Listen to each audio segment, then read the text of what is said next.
শুদ্ধ প্রেম অনুরাগে রে আমার বাজার পাগল রে বাজানো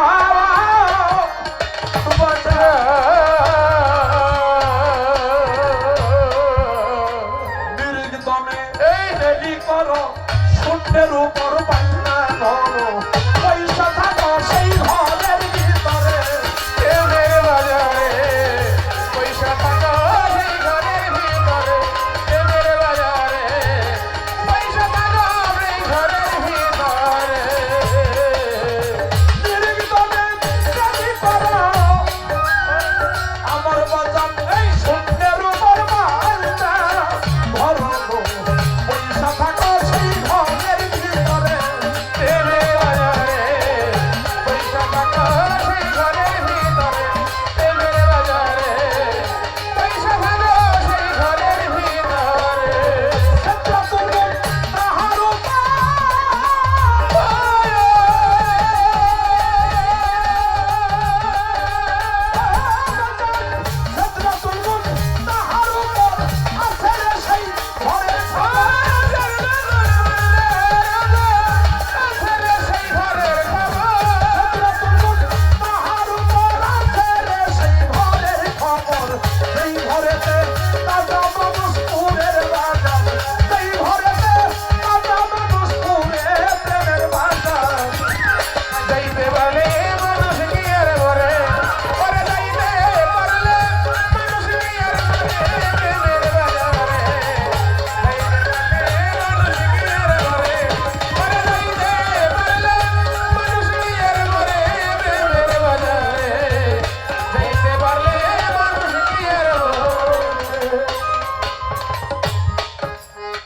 কামলালসা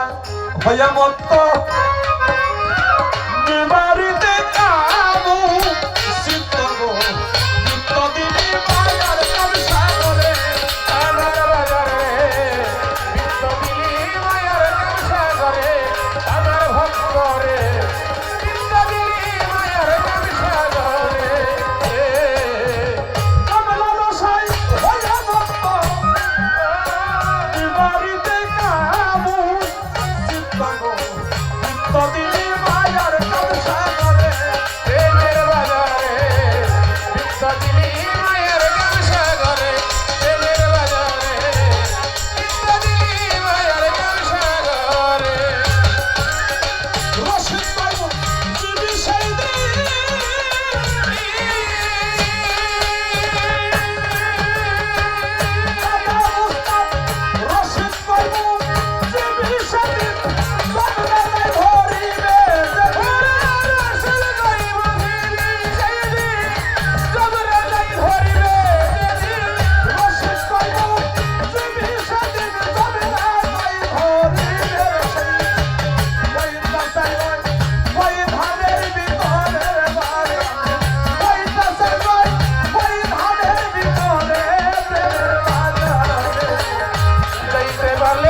মহাজনী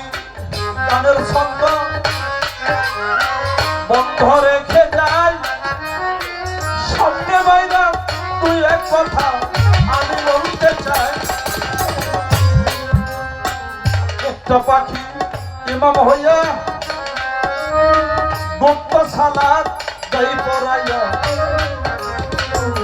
সাগরের পানি তাই খাওয়াইয়া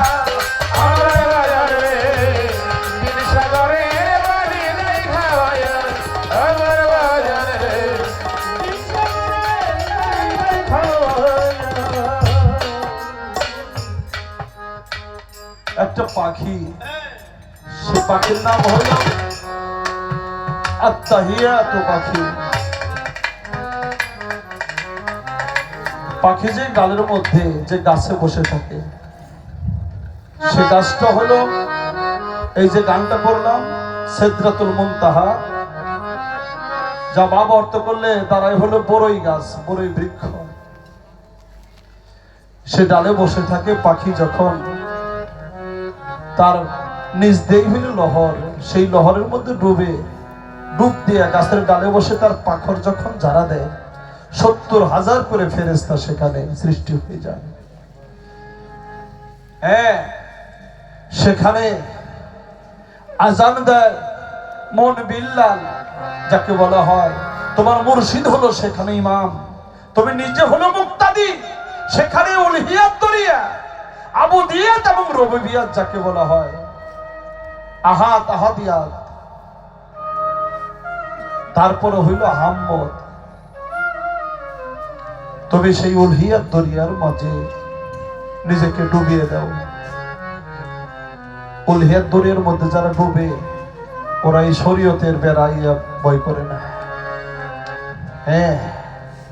আব্দুর রশিদ সরকারের কিছু পাগলামি, আমি ছোট ছিলাম, হ্যাঁ, যখন ওনাকে আমি দেখছি প্রথম অবস্থায়, ওনাকে ভয় লাগছে, আমার ওনাকে দেখে ভয় লাগছে, উনি আমাকে নিয়ে যেতে চাইছে সাথে, আমি যাই নাই। তো এই মানুষটা যখন আমার ওস্তাদ আবুল সরকার খেলাফত পাইল, কিরে কমপক্ষে এটা আসলে অনেকে মনে করি যে অল্প কয়েকদিন, আবার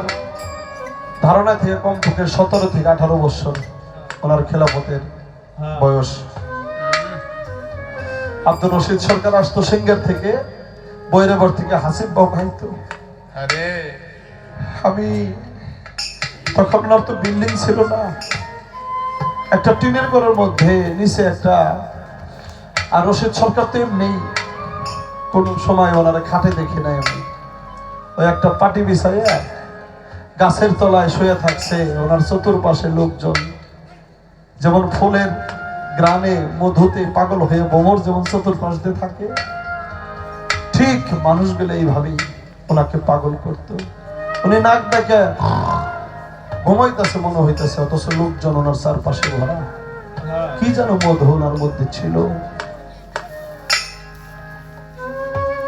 হাসিব বাবা